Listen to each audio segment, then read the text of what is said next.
Hey, what's up guys, Kunasatatu, or how are ya? This of course is more Warframe, but it's a little bit different than my usual content. It's kind of been made clear to me over the past few weeks that a lot of my content is aimed more at existing players or veterans of the game, and it don't really help out the newer players. So if you're new to Warframe, then I guess I apologise. The game has gotten a lot of attention over the past few weeks from much larger YouTubers and streamers, which is great, but it kind of made me remember how steep the learning curve is for Warframe. You see, for me it's been 3 years since I started Warframe, and I kind of forgot what it was like to be a new player left in complete limbo with no idea what the hell I had to do next. You basically hit a wall. Now, about a week ago I made a new account to relive that so-called new player experience, to remind myself of the wall that the new players hit, and I streamed it as well, so if you watch that stream you will remember how horrible it was. And that wall that new players hit is a big feckin' wall. If you're a veteran and you haven't done this yet and made a new account, then I'd advise you to try it to better understand how new players feel about Warframe and how steep the learning curve is. You don't have to keep that account, just relive that new player experience because it is kind of daunting. So this video, I'm new to Warframe, what next? It's a new series where I'm going to try to help newer players better understand what direction they should be heading in game, and hopefully with some do's and don'ts, or some hints and tips I guess, to help them out along the way. You handsome, gorgeous veterans of course can feel free to leave some hints and tips in the comment section as well if you want to help out these new players. So you've started the game, you've picked your Warframe of choice between Mag, Excalibur and Volt, and you've done the beginner quests that get you the items for your ship, the mod bay, your arsenal, your star chart and so on. Up until now you've had a direction of sorts from Lotus, as in you were told what to do and pointed at the missions that you needed to complete to get those items. In short, you had direction, that's the most important thing. But now that that's done, you're left standing on your ship with no idea what to do next. What's your direction? What's your objective? What is your end goal as a Warframe? In short, Warframe I guess is a gear based game, or a gear grind, where your objective is pretty much to collect all the things. It's Pokemon. New Warframes, new weapons, sentinels, Kubros, resources, kill bosses, complete the star chart missions, join a clan, meet new players, all while having fun. Hopefully. It's not exactly like other MMOs that have direction based end game content and your goal is to gear up towards that content. Like, I've been playing a lot of Diablo lately with the new season, where greater rifts are kind of your end game content, where you want to push yourself towards those by getting better gear, and better gear is your objective to complete your gear sets, get those ancient sets, deal more damage, push further through those greater rifts.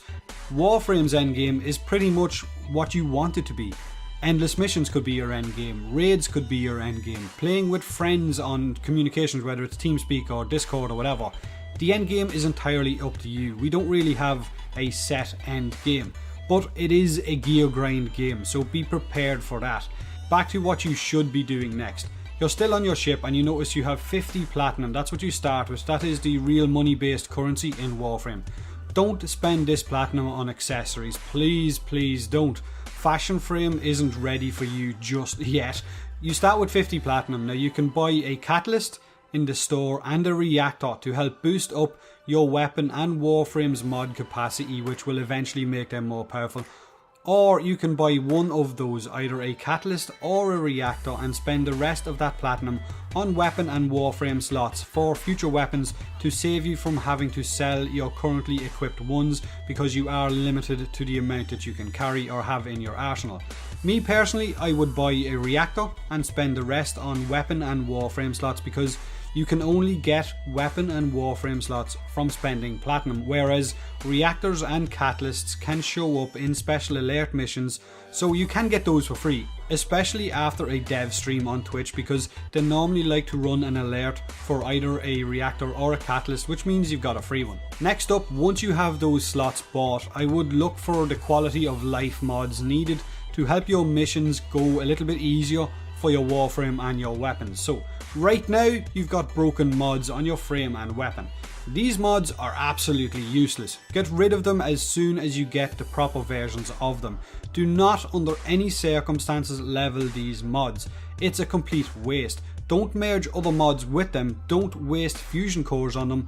That's very important. You are eventually going to throw these away for fully ranked versions of these mods. Like I said, they're pointless. And honestly, I have no idea why these are even in the game. All they serve to do is piss off new players once they realise that they have just wasted mods by merging them with these, and oh look, now the full version of that mod has just dropped for you, so you've wasted mods on broken mods. They really should rethink this and remove them from the new player experience and let players get proper versions of those mods. So the important mods you want to look for your Warframe and weapons are: you want to get full versions of Vitality, Redirection and probably Intensify for your Warframe. A full serration mod for your rifle, a full point blank mod if you have a shotgun, a full hornet strike for your sidearm and a pressure point for your melee weapon. Once you get these mods, then you can start fusing them with other mods or fusion cores to level them up, because you will always need these mods and you can share them between all of your weapons and your Warframes to get the most out of them. As in, one serration mod isn't going to be limited to one weapon and you will need another serration mod for another weapon. These mods are universal, so to share between all of your weapons. A lot of these mods will drop off the starting Grineer and Infested, so it's all down to luck how long it takes them to drop for you. It's all RNG. Survival missions will be a good place to grind for these mods because you can stay in these missions for longer and there's a lot more enemies to hopefully help you get these mods. Small tip, Apollodorus on Mercury is a really good mission for new players to level stuff up and get some of these required mods. I will leave a link to each of these mods mentioned in the description below. The Warframe wiki is insanely good, and if you want to know locations of anything in this game or where to go to farm for specific items, then the wiki is the place to go, because these drop locations do get changed a fair bit by the developers and the wiki will stay up to date all the time. Next up, you should progress through the star chart, complete Mercury, which is all Grineer missions, push into Corpus Control Venus and so on. Your next boss after Vor will be the Jackal on Venus, where you have a chance to get Rhino Warframe parts, so basically your second Warframe if you decide to farm that boss, but I'll go into that in a later episode.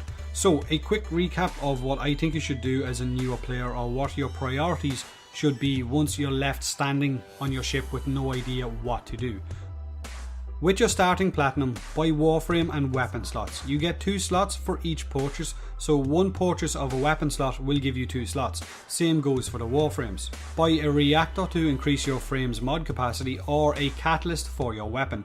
After slots, you will only be able to afford one of these, so it's your choice. Me personally, I'd go for the reactor. Next, don't level your broken mods. It's a complete waste and will only serve to annoy you once the real mods drop later on. Farm for the proper versions of those mods. Once you get those quality of life mods and start to level them, missions will be a lot easier for you. These mods of course drop off multiple enemy types which are listed in the wiki and I have linked in the description, so feel free to jump over to see which enemy types you can farm for those mods. Push through each mission node on Mercury, gaining credits, cores, mods and levels on your frame and weapons. Your ultimate goal is to eventually complete the whole star chart and unlock some of the best farming and leveling spots in the game. Join a clan if you can, because there are loads of really friendly ones out there that have players really willing to help you out. A lot of these clans have no restrictions and just require you to jump in and have fun. Check the Warframe recruitment forums for all of the recruitment posts from the top clans in the game. I've been in a few and I've never had a bad experience. In my next episode, I'll show you what are some of the best beginner weapons to get in the game and what you should be aiming towards, because these weapons will last you a very long time and there's nothing worse than you buying a bad weapon which will take up a mod slot and having to level it only to realise that it's a bad weapon. Now, as you've noticed, this video is a little bit long-winded, so I do apologise. My next video will be a lot shorter. Leave a like if this video has helped you in any way. Subscribe for more Warframe, and as always, thanks very much for watching.